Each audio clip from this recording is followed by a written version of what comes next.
In today's video, we're going to be showing you guys some top tips for the triple draft tournament coming up in Clash Royale so you guys can get your maximum wins and get as much loot as possible. Before we get into the tips, guys, I do want to say I really appreciate you all for tuning in. If you're new here, obviously there's a massive percentage of you guys unsubscribed, so if you'd like to support the channel, go ahead and subscribe down below so that way you can see more and more Clash Royale content every day. Code Diddy is also in the game, and with all these new tournaments and stuff, obviously if you want to buy some gems, make sure to chuck in code Diddy. But without further ado, we're going to get straight into tip number one. When you are playing in these tournaments, it's very important to keep your mental state healthy, guys. Now, you don't want to go in, you want to, like, obviously get a bunch of wins, but then if you start losing a couple, be careful with it, guys. Normally, for me at least, I've had times where I literally go like 17-0, and then we go 17-5. It's pretty bad, but yeah, I'm sure it happens to all of us at some point, right? No, I'm not sure about that. I get a lot of people in my Discord server, which if you'd like to join that, by the way, great community. Link to that's in the description. But I do get a lot of people in there sending me like, Diddy, I'm 22-0, and then they come back 5 minutes later and they've just lost everything. It's hilarious, but also sad and tragic. So to prevent this from happening, if you're losing 1 or 2 games,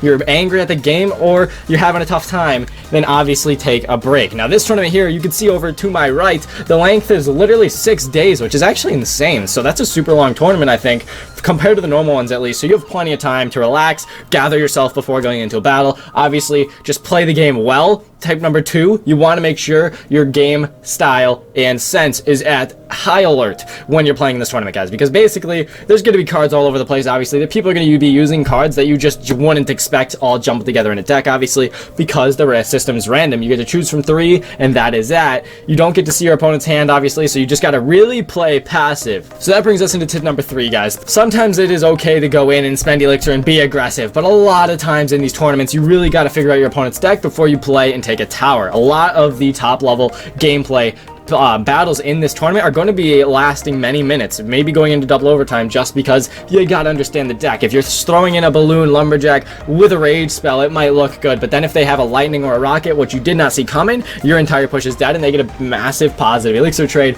Or likewise, if you're playing really aggressive, they defend it really well, and then they push with something you don't expect, like a goblin drill, a random balloon, or even a P.E.K.K.A. all of a sudden or something, or an electro giant at the bridge when you have no elixir. You're absolutely screwed. You got to be very careful, obviously. So play slow, find out your opponent's deck, and then play from there. Tip number 4 is obviously a pretty easy one, but you want to pick the best card. I did a tier list video on the best cards in this current meta right now. It is extremely important you have good cards. If you're running a Tombstone, a Guards, a Witch deck, you probably won't have a lot of versatility, and you obviously need to make sure you have your win condition in there. So that will bring us into tip number 5, but for now, make sure you're picking strong cards. If you see the Dark Prince or Valkyrie, you should probably pick them up. If you see the Royal Giant, he is a very good win condition. Definitely maybe think about picking him up. Same thing with the Electro Giant, can be used in many situations and make many decks much better.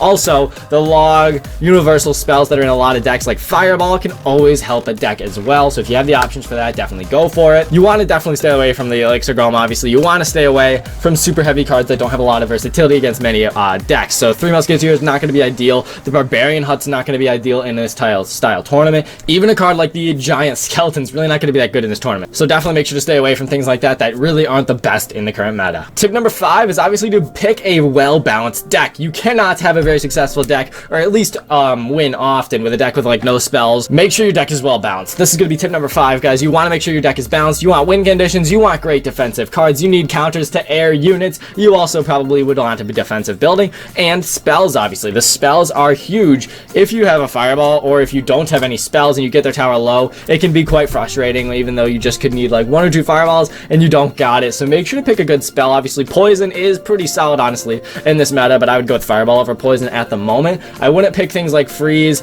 or Clone or Mirror, because those can be super weird, and obviously they aren't super meta. You don't see them a lot used quite often on top ladder. So pick cards that you can definitely rely on in many matchups. So that's going to help you guys out, and especially if you have that well-balanced deck, so you can defend, you can push, you can do damage, and you can do all of that seamlessly. That's going to be the most successful way you're going to be able to get a lot of wins in these tournaments here, because a lot of people pick decks that are not balanced, and a well-balanced deck, even if the other person has some cards that counter you, the balanced deck will win out, especially if it's played right by the opponent or by the player here. So just play smart. Definitely make sure you are picking a well-balanced deck. Tip number 6 here is you want to pick cards that actually can get a lot of value against many things. We kind of touched on this already, but for example, the Wizard is actually not a bad card at all to pick in here. Now, a lot of you might be thinking, Diddy, dude, the Wizard's a great card. What do you mean? Well, he's not used a lot on top ladder, because obviously there's a lot of cards that can shut him down for a cheaper elixir cost than the wizard. So maybe the wizard gets Valkyried, your wizard gets absolutely slapped, there's a counter push, and the opponent is losing elixir,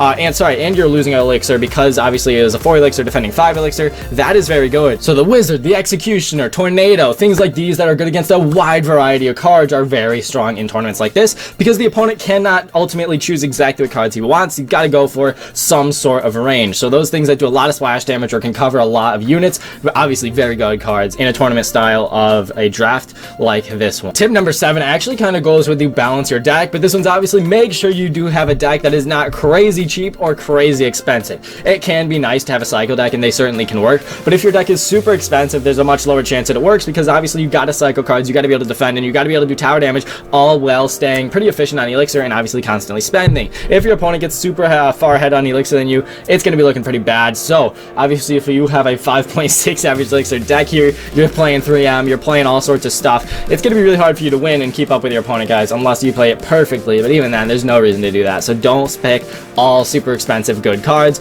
It is not the way to get the most wins. You really do have to find, once again, that balanced deck. If you guys have any more tips, definitely leave them down in the comments so you can help other people out. I really appreciate everyone watching today's video. And obviously the number one tip I have is to have fun, boys. It's a tournament. This one especially, since it's a draft tournament, certainly has a lot of luck in play. If your opponent magically gets 8 amazing cards and you get 8 terrible cards, they're probably going to win, and that might be frustrating. But overall, you got to kind of expect things like that with these draft tournaments. So either way, however it happens, however you do, have fun. And since it's 6 days, we might see some people getting crazy amounts of wins, guys, well over 30. So that could be really cool to see. Obviously, spectate those live battles up top if you would like to watch some awesome gameplay. But overall, good luck to everyone in the tournament. Hopefully you guys have a great day, and thank you all so much for watching today's video. Bastard out.